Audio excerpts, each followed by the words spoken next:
Welcome to Manager Tools. Today's topic, you did not demonstrate, part 2. Here we go.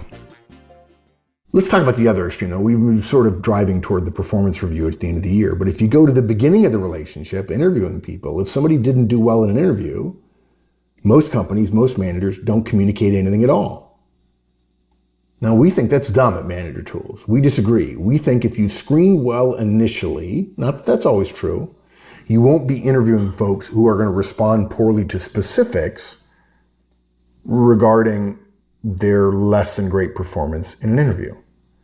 Almost everyone out there who's listening right now will say, absolutely, I've been told no, or I got told nothing at all, which essentially is no, which is the coward's way out from companies from time immemorial, it seems. But they hear nothing and they don't know why. And they all say, geez, will somebody please have the guts to say, here's why I chose A over B. Here's why I chose this person and not you. Now, look, it's easy. You can get away with doing the easy thing, but like Mike and I were taught at school, make us choose the harder right instead of the easier wrong. And in this case, we recommend if somebody asks, you tell them, sure, if I were in your shoes, I'd want to know, here's my evaluation. Now, you might say, well, gee, how am I going to have that? Well, we've been doing this for 8 years now. We've been giving you a lot of tools. You use the interview results capture meeting. And if you don't know what that is, just go to our website and type in the search box, interview results capture meeting, and you'll find a podcast on that very thing. It's one of my favorites. The IRCM provides the framework for interviewers to the people who interviewed a candidate to provide the hiring manager specific behaviors that were demonstrated in the interview that caused the decision to be made, I'm not going to make an offer. One of the things about the results capture meeting, it starts off by each person saying hire or don't hire, and then they give specific behaviors that they did in the interview. They either showed in the interview by their behaviors in the interview, or that they explained through their answers to questions that showed them to not be as good as somebody else or to not meet the minimum standard. Because remember, there are two standards in interviewing. It's not enough that somebody meets the minimum, that they pass the test. The second question is, are they the best of the people who pass the test? And it's not enough to be best. You have to be best and pass the test as well. And the IRCM basically says everybody's going to be looking for behaviors in the interviews. So in the same way as in a review, we tell the candidate, if we're going to give them negative feedback, not that this is actually negative feedback, it's not the feedback model, it's the you did not demonstrate model. We're going to tell them, you didn't demonstrate that a skill or behavior, and this is where we get more iffy, or attitude or competency. We wouldn't recommend that, but some companies use attitudes and competencies in their evaluation tools, and so therefore we're not going to tell you not to use what your company puts in front of you. You're going to say you didn't demonstrate that something was present. So it might sound like you didn't demonstrate sufficient expertise in customer negotiations, okay? Or you didn't demonstrate enough customer service success to be the best candidate for this role. It's simple. It's the same basic principle. You didn't demonstrate something. And I will tell you, in 90% of the cases, the phrase you didn't demonstrate immediately disarms someone saying, no, you're wrong. Because they realize you're not talking about them. You're not talking about whether or not they have it. You're only saying whether you have it or not, I didn't see it. And right. We assume, because we have the power, if we're the one interviewing, if I didn't see it, you didn't demonstrate it. And the only other option is you demonstrated I didn't see it, in which case I'm a really bad interviewer. And I'm not going to admit that because I'm the one with the power doing the interviewing. He who runs the interview has the power. There you go. Now, you already covered this, right? But I think we want to be clear about this. When we say demonstrate, we mean you didn't do or say, right? Demonstrate means to show or exhibit or express. It's structure, it does address behavior. Yeah, and look, this is where I had a conversation the other day with somebody, and it kind of frustrated me. They said, well, that's just your way of looking at things, that it's all about behavior. You know, and I regularly say to conference groups, I say to them, don't ask me what your problem is, because when all you have is a hammer, everything looks like a nail. But there's something larger at work here when it comes to behavior at work. Nobody who supports the concept of behavioral interviewing, or for that matter, of unbiased performance communications, can argue with the standard being demonstrating a skill or ability or behavior. Okay? I want you to listen carefully here, folks, because this frustrates me about other people's systems. Okay? Not that ours is a system in and of itself, but a lot of people espouse different things, and there's a glaring hole in them. Okay? One of the beauties of system of demonstration and behaviors, focusing on behaviors and demonstrating those behaviors, is it protects all of us from the vague systems that intentionally defy accurate description. And those systems often support the improper or unethical evaluations of people based on their inherent characteristics. If you don't think that behavioral interviewing and looking for behaviors and people actually demonstrating behaviors is a way to combat bigotry and selfishness and exclusion from the workplace of people who look different or sound different, you're crazy. The reason we focus on behavior is it's not discriminatory. We want you to discriminate on the basis of the job. We want you to be discriminating about choosing best from second best.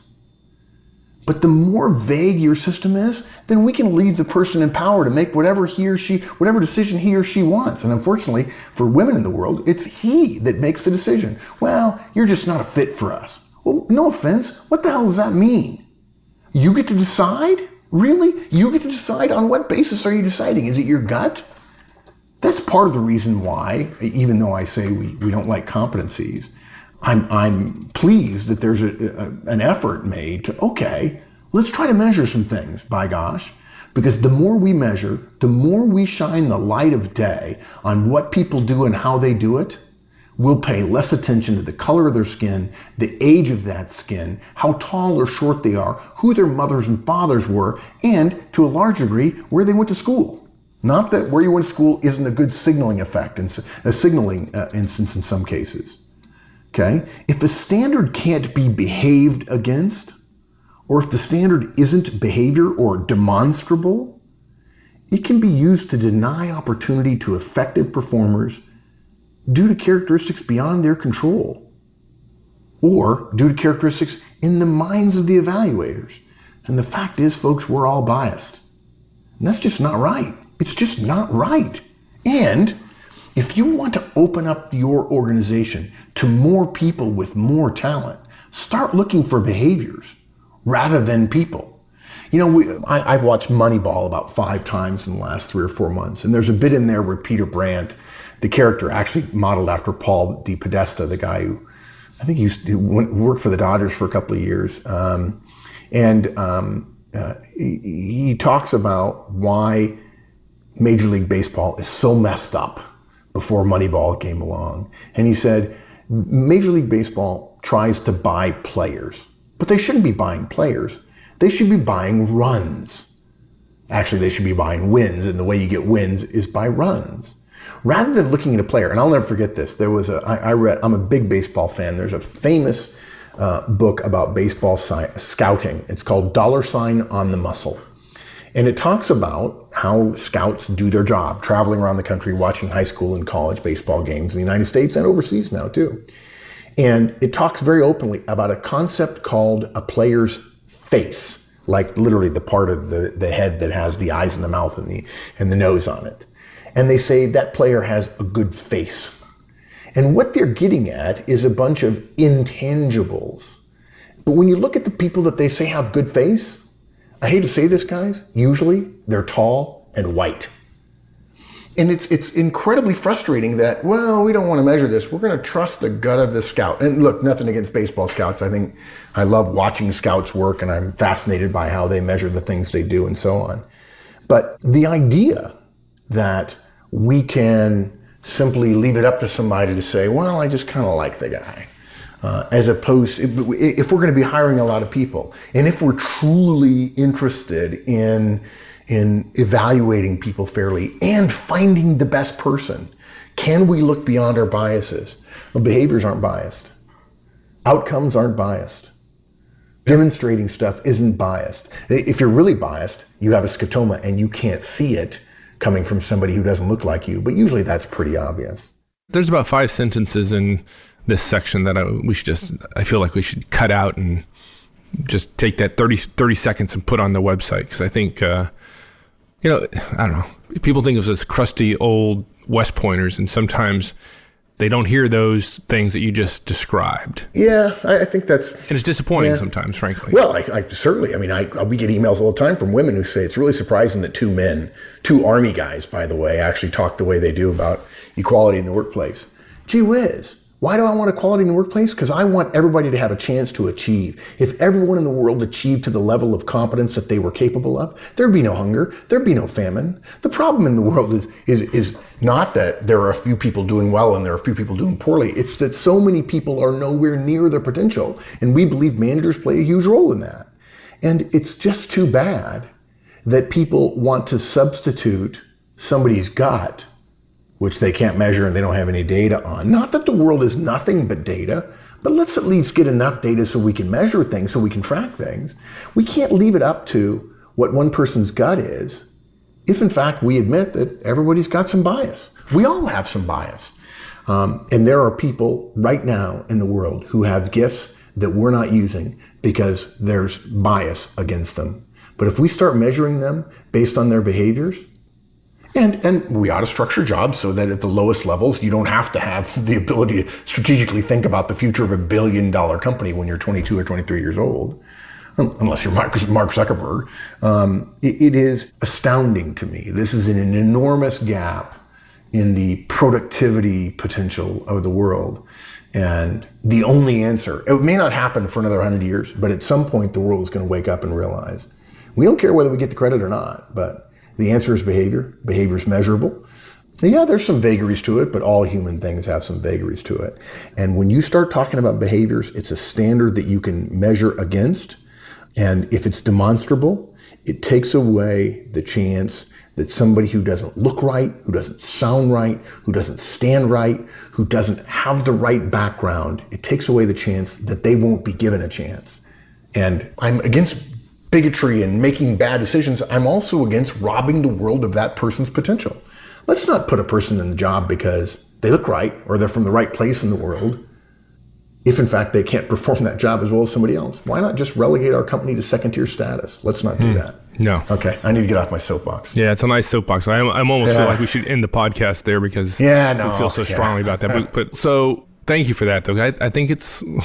Folks, I think it's worth thinking about. That's for sure. And reminding yourself. I suspect that if you've been listening to us for a long time, you're already with us. But it's useful to remind ourselves sometimes about our basic tenets and beliefs. Yeah, I'll tell you, folks. People have questioned my hiring in the past. Yeah, well, okay. I hire based on behavior. I can manage around all kinds of things. I can't manage around an absence of behavior. I can't do it. Let's go back to the specific wording, because I think we've alluded to this or stated it directly, but I want to talk a little bit more about it. And that is that this specific wording does not suggest a lack of potential or attack the person in any way. And I think that's incredibly powerful in these situations, particularly in interviewing, for example. It's very powerful. I'll give you a good example. We talk in the DISC thing. We just recorded. We did the video of the ECC, the Effective Communications Conference. We're going to put that on the web at some point, I think this year. And in doing so, one of the things we talked about is that we're never learned how to communicate. We were never taught how to communicate. We learned it by trying words and getting positive feedback and negative feedback and mimicking our parents and our brothers and sisters and the people who raised us and our family and our extended families and our community and so on. But most people were never really taught how to communicate. Made even more worse in the kind of almost arcane way we communicate in organizations today. We certainly weren't taught organizational communications 101. Most people weren't taught business communications or managerial communications. Okay? We weren't taught that. But it's assumed that we know it. Actually, most people now assume, no, you don't know it. And some people have. In fact, it's too bad. Some people have it and some people don't. Oh, he's got it or she's got it, but he doesn't. It's just like Dan McGuire. I just wrote about him. Somebody said, oh, it's all about presence. And Dan started drilling down, what do you think presence is? And Dan helped come up with a list of behaviors. It was awesome. These are the behaviors that we kind of agree we put the words presence around. But in the same way that we didn't learn it, or we weren't taught how to communicate, we also weren't taught a specific professional way to talk about someone's shortcomings. In fact, we learned it, but we learned it in elementary school and middle school and high school between the ages of 5 and 18, when we were cruel to one another. We literally learned the way to talk negatively about somebody is attack their person. And then we went from that. I mean, right? I mean, people are cruel. Gosh, kids are cruel to one another. But nobody ever teaches this is exactly the right way to talk to your direct. I mean, we do, but not a lot of the places do. Business schools don't teach it. They teach there's some form of political correctness out there in the world, but political correctness doesn't get the issue of talking about someone's performance weaknesses. Okay? So this is another case where we need to learn how to talk to someone about a time where they didn't meet the standard. I'll be the first in line to admit there are times I don't meet the standard. There are a lot of times I haven't met the standard. And the appropriate response for my boss or for the organization is to talk to me about that, but not talk to me in the way that we would when we were 15 years old, but rather as professionals. If you were to say, let me give you some examples. And by the way, I'm going to let you guys guess which two of them I got out of emails that I had on my hard drive that people were saying, here's what I said to somebody. Okay, there are 5 examples I have. You just don't have it.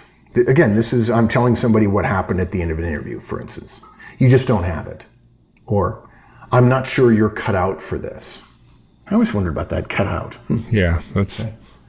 I don't see it in you. As if anybody could see anything in anyone. Okay. And you might say, well, Mark, it's just a figure of speech. Yeah, okay, it's just a figure of speech. You're talking about a person and their professional life. We are smarter than this. Okay.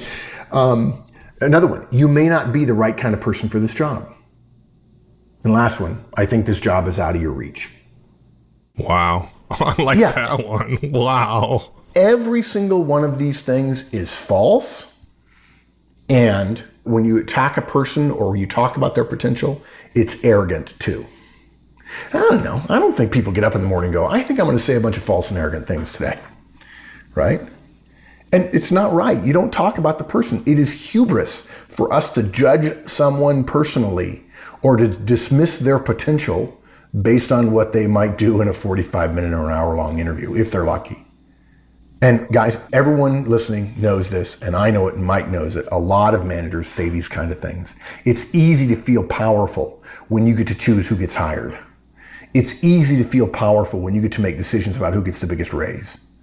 But it's the effective manager who humbles herself at these times and stays within the bounds of professionalism by only commenting on demonstrated behaviors. We don't judge people. We compare their demonstrated skills against a standard our organization sets and that we as managers bring to life. The best way to communicate not judging is to not judge by sticking to behaviors and by sticking to what was demonstrated in the interview or during the course of a year in which you are given, I'll probably put too big a spin on this, the sacred trust of providing an evaluation of a human being's performance and essentially, therefore, indirectly their potential to an organization who controls their addiction to food, clothing, and shelter. Yeah. Boy, this is the most soapboxy I've been in a while. Yeah. Yeah. I think I always want to. I want to say again, guys. It's easy to be dismissive of behavior. It's a little nebbishy. Behavior sounds a little inside baseball-y. Like management is about behavior. Guys, at some point, if you're 25 or 30 or 35, it's okay right now if you're not ready. There's an old saying, if the student is ready, the teacher appears. When the student is ready, the teacher appears. And what that means is the world is teaching you all the time, but you only realize you're being taught when you're ready to be taught. And it's certainly true for me as well. And you may not be ready to hear this yet, but at some point later in your career, you're going to have an aha moment and you're going to remember you heard it here first. It's all about behavior. It's all about, other than it's all about people, it is all about behavior in terms of organizational results. If you want better quality outcomes and better people, if you will, start focusing on behavior and stop focusing on the things that people suggest are indicators of that, like Scout's saying he has a good face. Okay, wrapping up. The phrase is you didn't demonstrate. We gave you a couple of subtle different examples of that. The key is to focus on behavior. What can you demonstrate? Okay, by the way, you can't demonstrate charisma. You could infer charisma from the demonstration of other behaviors. You can demonstrate, you can infer presence, as I mentioned Dan McGuire talking about recently with his company, based on the demonstration of other behaviors. We talk about behavior. We don't address somebody's lack of potential, right? There are so many people who have been told you'll never amount to anything and then became hugely successful. And we don't attack the person. There's enough of that already. We have an obligation as managers to talk about poor performance when the standard is not met. And we have an obligation as humans to do it in a way that steps on somebody else's shoes maybe, but still leaves a shine. There you go. Thanks, my friend. Loved it. You bet, partner. All right. We'll see you. Thanks, everyone. That's it for today. We'll see you next week. Have a great one. So long, folks.